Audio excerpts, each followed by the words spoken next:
Hello everyone and welcome to another episode of Tip of the Week. Following the Emmy that we won for Storyboard Pro, I had done a number of tips there on Storyboard Pro. But this week I'd like to change gears a little bit and go into talking about particles, or starting to talk about particles. I did do already a series on highlights and shadows, and that highlights and shadows series I'd recommend watching first just because it's an introduction to how to do effects. Also, for those of you who are doing highlights and shadows or effects in Animate Pro, then that can give you more of an idea of how to do it in those products as well. Particles are something new, so that's something that's only available in Harmony. So I'll start out today by doing just an introduction to particles. So let's get started. Now, when I always like to introduce particles, I like to just go first by looking at the particle examples. And you can get to it through the insert menu, insert particle, and then you've got all the examples right here. So I could go to weather and then fire, for example. You also have a new tab down here in your module library called particle examples. And this would allow you just to drag and drop that example in. Think of the examples just as templates, right? They're glorified templates of the effect that you're looking at. So all of the particles are node-based effects, just like all the other effects in Harmony. So you'll have to have your network view open to examine and take a look at these effects. Also, these effects are effects that look a little bit different in the OpenGL view from the render view. Like most of the effects, we can give an OpenGL preview of what the effect looks like, but if you actually hit the render button and let it render out, then it's going to show something a little bit different because it will add whatever effects can't be shown in the OpenGL view, like blurs and glows and things like that.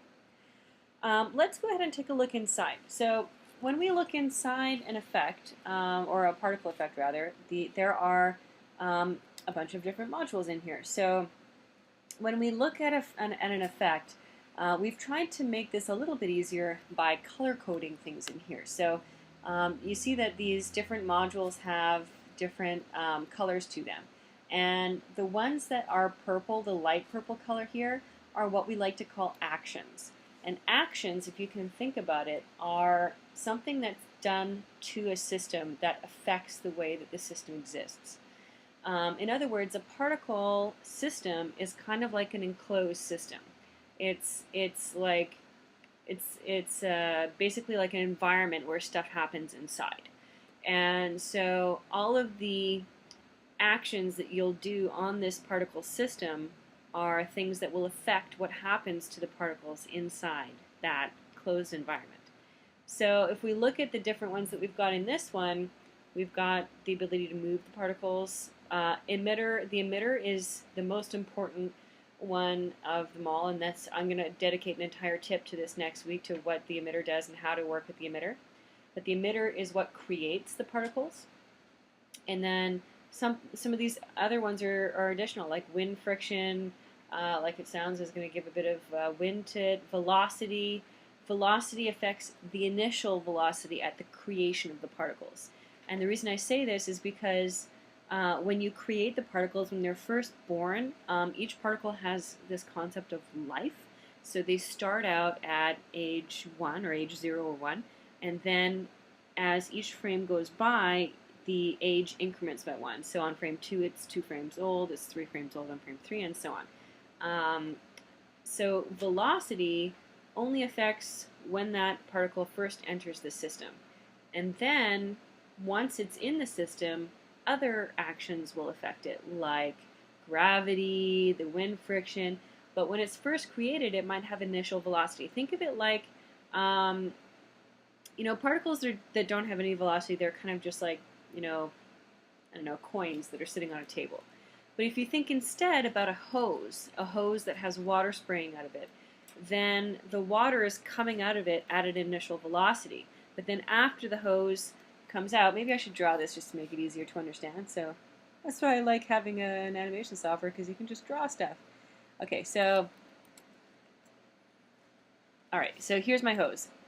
And so as the water is starting to come out of the hose at the beginning, it has this initial velocity that drives it upwards. And that's what this module represents. However, after those particles start moving upwards, these are like my water droplets, they're going to start to come back down again. And the reason that they're going to come back down again is because of gravity. So gravity is another one of those actions that you can do in your particle system. So all of the different actions and things that can happen in your particle system exist in the particle tab of your module library. So in here, this is where you're going to find that gravity one and various other ones. Things like explosions. All of these things are things that can be affected to the particles.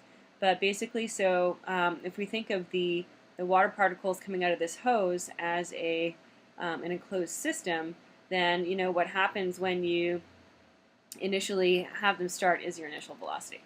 So then on top of this, then on top of this you might have something like wind friction, but let's just look at this system as a whole now and think about how it's actually existing. We have particles that are created inside the emitter, and within those particles you have a shape. Each particle has a shape that the particle looks like. And the particle shape is determined by what we call a sprite. So if I take a look at my drawing view and I look at the particle here for my fire sprite, let me just see where it is. It's like my first frame is empty. So yeah, it looks like I have a few different frames on my particle sprite there. So these different frames represent the shape and the size of the particle, and there's even a bit of a texture on it, so there's a bit of a blur on it. It's not a very sophisticated looking particle actually if you look at it, but when you hit render, because there's a certain amount of blur applied, then it gives you that look. And so the actual particle here is the sprite.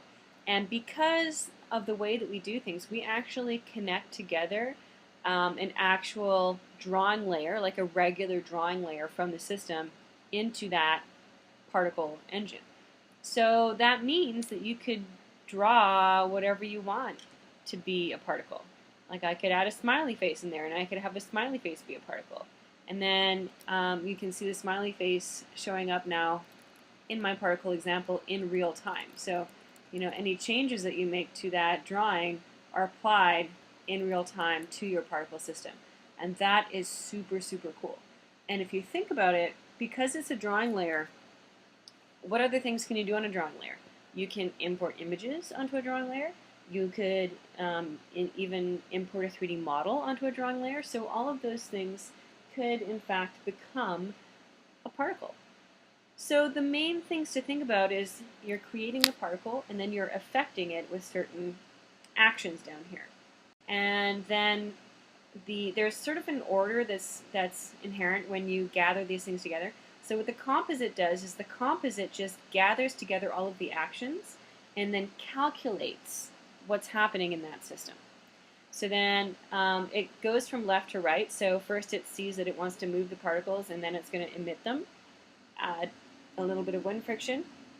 There's your initial velocity. And then after all that, it checks to see the age of the particle and whether it should die or not. Because here we're saying that particles can only live to an age of 40 and then they're going to die. So unfortunately, sometimes you have to kill them. Yeah, so there's a couple of ways of making particles disappear. One is to kill them based on how old they are. So in this case, when they're 40 frames old, they're going to die. The other way is to define a region in which they exist, in which case, once they leave the region, they no longer exist. So, that's what the composite does. It gathers things together. Now, what the baker does is the baker actually does or calculates the simulation. So, inside your baker, you'll see some things like number of pre-roll frames. This is how many frames you want to have happen before it starts. So if I put this down to 0, for example, my first frames are being created on frame 1. So there's no pre-roll, there's nothing happening before frame 1. So I see the fire just starting to build up there.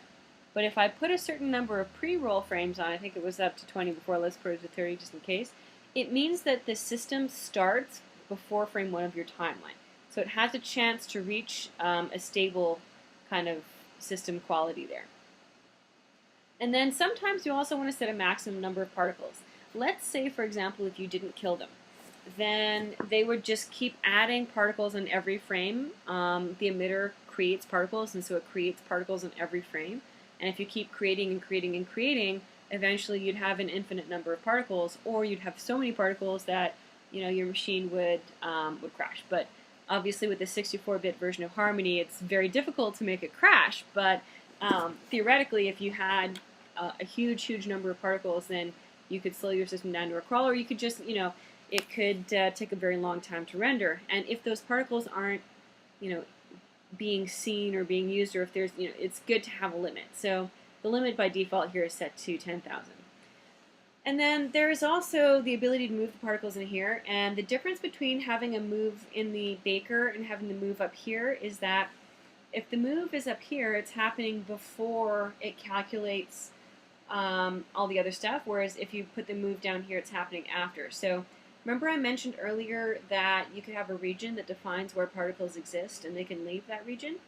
If you put the move here, it's going to move them first and then calculate if they've left the region.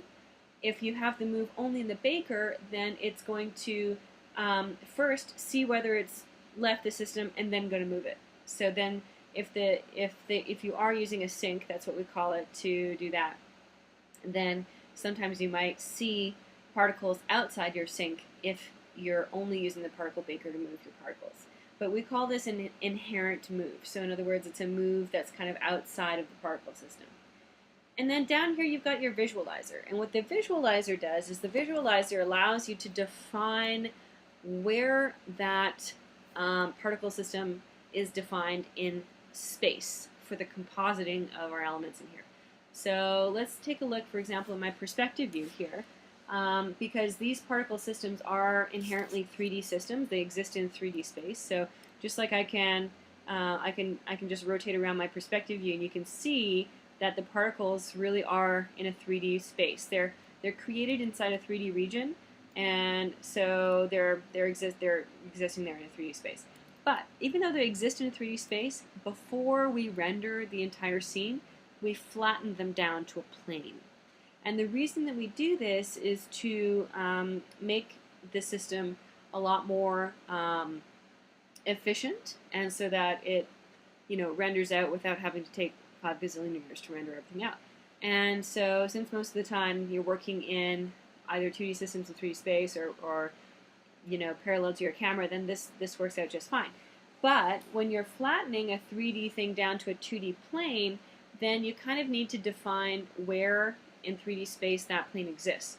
So you'll see that there's 2 peg inputs in my visualizer. There's one on the very left, and the one on the very left already has a peg in it right now.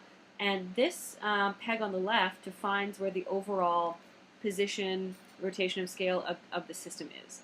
So in other words, if I take my peg here and I move this peg, it's moving, whoops, sorry, my computer just slowed down a little bit there. So if you move that peg, then it's moving the entire system in space. If I add a peg on this side, and I'll turn it on Enable 3D just to make it easier to look at. So if I add that peg on this side and I move it, do you see that it's not actually moving the system? What it's doing is it's moving where the plane that it flattens down to exists in 3D space. So when this fire is flattened down to a 3D plane, if there are other 2D or 3D objects in my scene, I can move it into position forward and backwards with this one without changing the size of the object or of the system. So that's pretty much what I wanted to talk about for the first intro to particles, just to break apart the main topics. So you've got your regions, you've got your particle composite, and then you've got the baker and the visualizer. And these 3 elements plus your emitter are the things that you need to have a particle system. If you don't have a visualizer, baker, composite, and emitter, you don't have a particle system. But these other ones are all optional. These other actions are all optional, so you can play around with those. So what I'd like to do next week is I just want to break down some of the properties of the emitter in more detail, because the emitter can be a little bit confusing at first, because there's a lot of interesting and useful parameters inside there that you can adjust. So I'll see you guys next week. Take care.